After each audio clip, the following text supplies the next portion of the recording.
I never thought I, 25F, would be writing this post, but the events of the past few months have forced me to share my story. My older sister Jennifer, 28F, has always been jealous of my relationship with my boyfriend Richard, 27M, and things have finally reached a breaking point. For context, Jennifer and I grew up in an upper-middle-class family where appearance and success were everything. Jennifer was always the golden child, straight A's, debate team captain, cheerleader, you name it. She got into an Ivy League school and now works as an investment banker making six figures. I, on the other hand, was more creative. I struggled with math and sciences but excelled in art. My parents never understood this and constantly compared us. I remember when I was 16, I won a national art competition. Instead of celebrating, my parents focused on how Jennifer had just gotten accepted into 3 prestigious universities.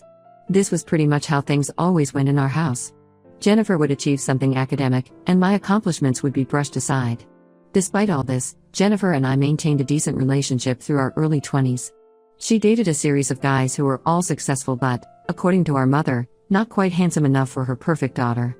3 years ago, she started dating Mark, 29M. Mark works in tech and makes good money, but he's pretty average looking, short, starting to bald, but genuinely nice and completely devoted to Jennifer. Then I met Richard at a local coffee shop where I was working on some freelance designs. He spilled his coffee on my laptop, and instead of getting angry, we ended up talking for hours. Richard was doing his PhD in engineering, and despite being ridiculously good-looking, like model good-looking, he was the most down-to-earth person I'd ever met. We started dating, and for the first time in my life, I felt truly happy. The problem started when I brought Richard to our monthly family dinner. I noticed how Jennifer's expression changed when she saw him. Throughout dinner, she kept mentioning how she used to model part-time in college, she did one photo shoot, and how she and Richard must have so much in common being in intellectual fields. She barely acknowledged Mark, who was sitting right next to her. After that, Jennifer's behavior became increasingly problematic. She would show up uninvited when Richard and I were out, wearing increasingly revealing outfits. She started attending his department's public lectures, sitting in the front row and asking questions just to get his attention. Once, during a family pool party, she wore the tiniest bikini I've ever seen and kept asking Richard to apply sunscreen on her back, even though Mark was right there. Things got worse during holidays. Last Thanksgiving, she got drunk and tried to sit on Richard's lap during charades, claiming there weren't enough chairs. There were plenty. During Christmas, she cornered him under the mistletoe and tried to kiss him on the lips, later claiming it was just tradition. Richard would always move away or make excuses, but Jennifer was relentless. I found out she was sending Richard messages late at night, asking him to meet her secretly, telling him how they were meant to be together and how Mark could never compare to him. Richard had been blocking her numbers, but she kept creating new ones. She even made fake social media accounts to message him after he blocked her main accounts. When I confronted Jennifer about her behavior, she would either deny everything or turn it around on me. She'd say things like, "You're just insecure because you know Richard's too good for you, or he obviously wants someone more on his intellectual level." She told our parents I was being paranoid and making up stories because I was jealous of her success. Our parents, predictably, took her side. Mom said I should be flattered that men found my sister attractive and that I was being too controlling of Richard. Dad suggested I should work on myself instead of accusing Jennifer of things she'd never do. They reminded me how Jennifer had always been the more successful one and suggested maybe I was creating drama because I couldn't handle her achievements. The situation finally exploded at our parents' 30th anniversary party last month. Richard went to the kitchen to get more ice, and I followed a few minutes later because he was taking too long. I found Jennifer pressing herself against him, trying to kiss him while he pushed her away. Richard looked relieved when he saw me and immediately told me Jennifer had been harassing him for months. He showed me all the messages she'd sent him, which he'd saved just in case something like this happened. I was furious but also knew I needed to be smart about this. Instead of confronting Jennifer directly, I reached out to Mark. We met for coffee, and I showed him everything: the messages, pictures of Jennifer's inappropriate outfits, videos from family gatherings showing her behavior toward Richard. Mark was devastated but admitted he'd had suspicions.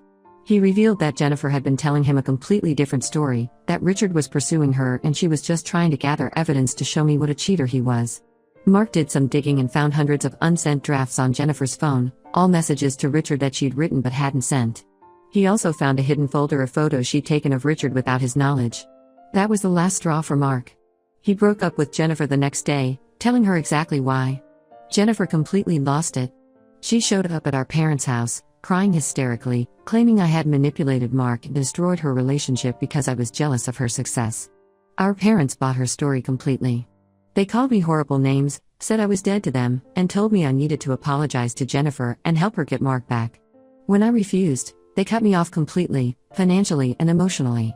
They said I was written out of their will and no longer welcome in their house.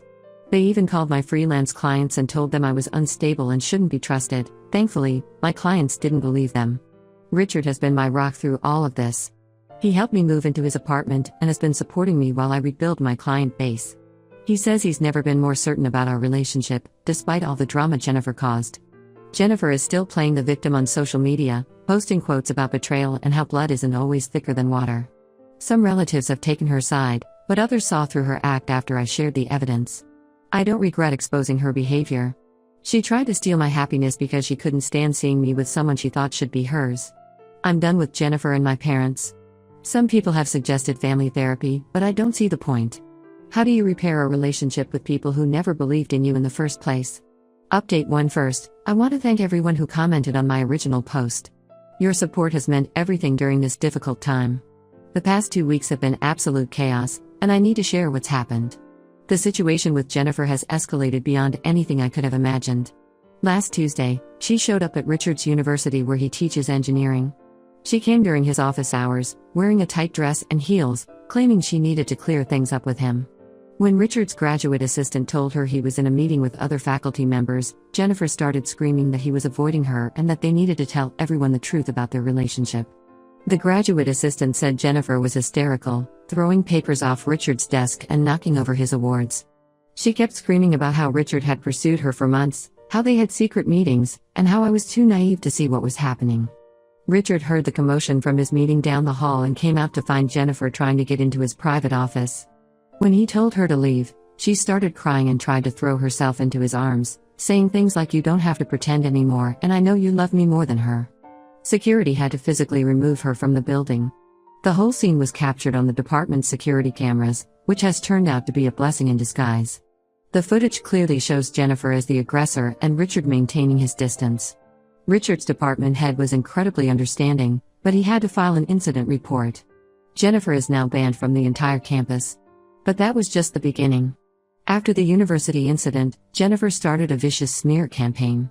She created a fake email account and sent a mass email to everyone in our social circle, including Richard's colleagues and my clients, claiming that Richard had been having an affair with her for months. She even photoshopped pictures to make it look like they were intimate, taking innocent group photos from family gatherings and editing them to look inappropriate. Thank goodness Richard is meticulous about documentation. He had saved every harassing message, every fake account she made, and even installed security cameras at his apartment months ago when Jennifer started showing up uninvited. The footage shows multiple instances of her trying to break in when we weren't home, including one time when she tried to climb up the fire escape at 2 a.m. Mark reached out to me yesterday with even more disturbing information. He was going through old emails and found messages from Jennifer to his ex-girlfriend from 2 years ago. Apparently, Jennifer had systematically worked to break them up too, sending the ex anonymous messages claiming Mark was cheating, creating fake dating profiles with Mark's photos, and even hiring someone to flirt with him at a bar so she could take pictures and send them to his ex. Mark is devastated, realizing that Jennifer's issues run much deeper than any of us knew. Our parents' response to all this has been infuriating. When the university called them about Jennifer's behavior, they're still listed as her emergency contact. They claimed she was having a mental breakdown because of my cruel lies about her. They're paying for her to see some expensive therapist who, according to them, diagnosed Jennifer with temporary stress-induced psychosis caused by my emotional abuse of her. They've blocked my number and even moved to a new house, telling relatives not to give me their address because they're afraid I'll harass them like I harassed Jennifer. In the middle of all this chaos, something wonderful happened. Richard proposed last night. We were at home, eating takeout and watching old movies. We'd been avoiding going out too much because of Jennifer, when he got down on one knee. He said he wanted to show everyone that nothing could break us apart, especially not Jennifer's desperate attempts to cause drama. The ring is beautiful, simple and elegant, exactly what I would have chosen for myself. I posted about our engagement on social media, mainly because most of our friends have been wondering how we're doing since Jennifer's meltdown. Within hours, Jennifer had created at least 10 fake accounts to comment on the post. She claimed Richard was a cheater, that he'd been secretly meeting her for months, that I was stealing her soulmate. She even posted a lengthy rant about how Richard had confessed his love for her during their secret meetings and was only marrying me because I was blackmailing him. The support from our real friends has been overwhelming. Many of them have watched Jennifer's behavior become increasingly erratic over the years and are finally speaking up. Several have come forward with stories about Jennifer trying to flirt with their boyfriends or husbands, always targeting the most attractive ones. Even our cousin Sarah admitted that Jennifer had tried to seduce her husband at their wedding rehearsal dinner. Richard's family has been incredible through all of this. His parents invited me to stay with them when Jennifer started her harassment campaign, and his sister has become one of my closest friends. His mom even offered to help plan the wedding, saying she's always wanted a daughter who was actually sane. She has strong opinions about Jennifer. The only bright side to all this drama is that it's shown me who my real family is. Richard's family has welcomed me with open arms, treating me with more love and respect than my own parents ever did. Our true friends have stood by us, seeing through Jennifer's lies and manipulation. I've started therapy, not the same therapist as Jennifer, obviously, to deal with all this. Richard and I are also looking at houses in different cities, thinking it might be time for a fresh start away from all this drama. We're not running away, we're choosing to build our life somewhere Jennifer can't reach us. The saddest part is that I don't even recognize my sister anymore. The Jennifer I grew up with was manipulative and spoiled, yes, but this new version of her is something else entirely. I'm not sure if she's truly having a mental break or if this is just who she's always been, finally exposed for everyone to see. Update: 2 things have taken an unexpected turn in the past few weeks. Just when I thought the situation couldn't get more complicated, Jennifer's former co-worker Lisa reached out to me through LinkedIn. Lisa worked as Jennifer's assistant at their investment firm. She messaged me saying she had important information about Jennifer that I needed to know. We met at a coffee shop far from Jennifer's usual haunts, and what Lisa told me left me stunned. Apparently, Jennifer had been having a months-long affair with their married boss, James Wilson, 45M. James is exactly Jennifer's type: tall, handsome, wealthy, and powerful.